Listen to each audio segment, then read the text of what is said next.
Mabusog ka na sinapa. Basi ko na ano naman ang unod sinita ya. Wala ka nagigsalig, gagali sa ako niya. Sige lang pa, sige lang. Naman sa pagkaon ko siya, gahugin ko. Oo, ga 18-year-old kasi na. Oh. Nagluluto ako ng lunch ni Papa. Kung ano ang ginagawa ko kay Babe, ganon din kay Papa. Kailangan nila ng healthy na pagkain. Luluto ko lang ang beans. Kasi masarap ko kapag mainit. Tapos, tinapay. Tapos, bigyan ko siya ng ganito. Strawberry jam para sa tinapay niya.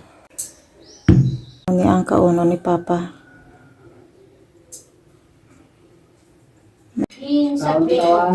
Tagaan kanon kung gusto mo kanon.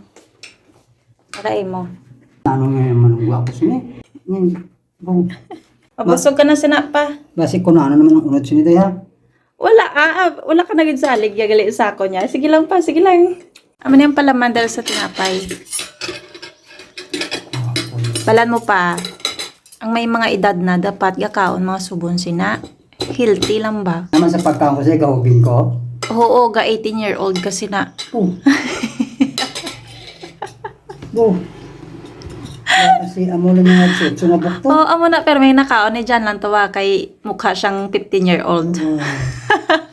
Sana all. Oh, sana all. Oo, muna gani, muna mo kaunon. Para magmukha ka 13-year-old, ha? Gaurog, yung mo edad pa ka.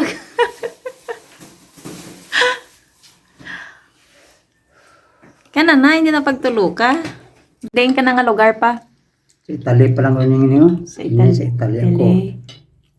Tapos, sunod. Russia siguro niyo. Russia. Sunod. Kay bread ini Canada niyo. Canada ba? Apa yung kaya? Crunchy, di ba? English Ay, yan. ang itlog. Sa din ka na nga lugar. Direnta sa Pinoy. Sa Pinoy na ta. Ano dula na galing English? Yung ako kano. Karonobo. Kano.